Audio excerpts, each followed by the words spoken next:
So now if we click on the player, we see what our game looks like. You're going to see that the player is here and the platform or the plane is here, and there are our two boxes or obstacles that we're going to run into. In this step, we're going to work on getting our player to move by adding some force. And when we come up to our player, you're going to see that we have our collision, we have our model, we have our rigid body, but we need to start to add a script. So I'm going to go ahead and add component, and I'm going to add a script component. We don't have any scripts yet for this, so I'm going to right click, new asset, and type in script, and I'm just going to call this player. Double click on that script to open it up in the script editor.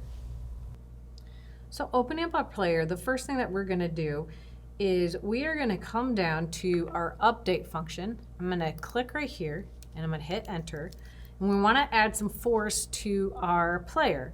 So we need to start out with this dot entity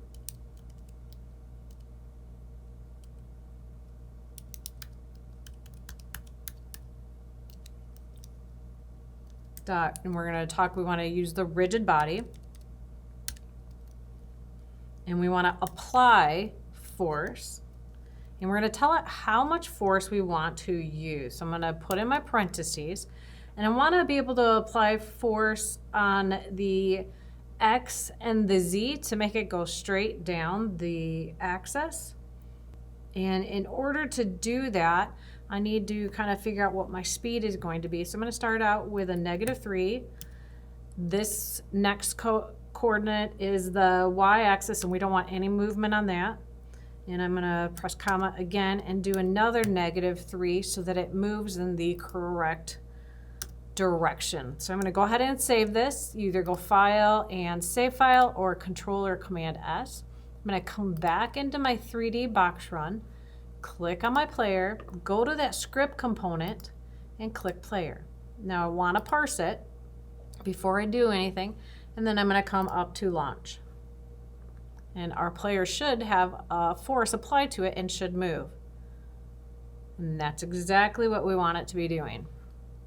But we want to be able to use some keys, and we want to be able to move it in different directions. So the next step for me to do is to tell it what keys I should be using. So I'm going to hit enter here, and I'm going to write if space parentheses app.keyboard is pressed. What do I want to have happen is next, parenthesis. On my PC, I want to put and use key underscore left, and this is all going to be capitals.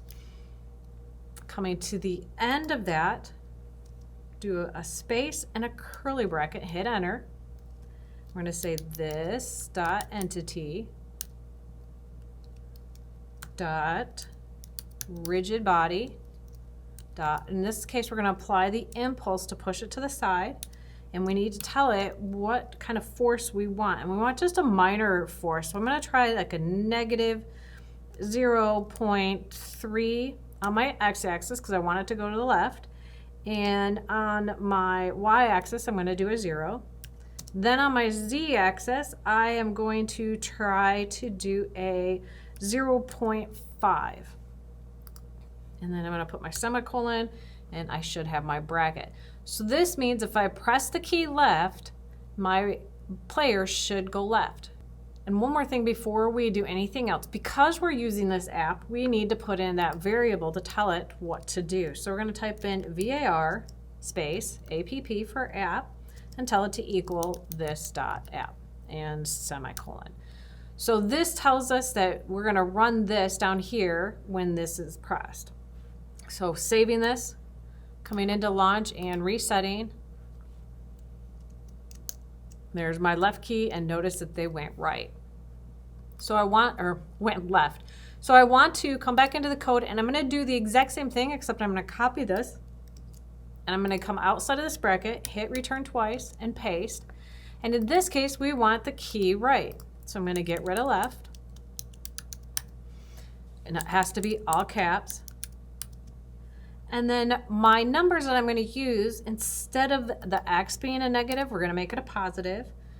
And, oh, I want that to be a 3 up there. I want this to be a 3 also, and this then on the z-axis is going to be a negative.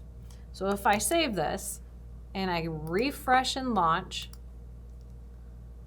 I can press my right key, my left key, right, left, and you can see that he starts to move back and forth.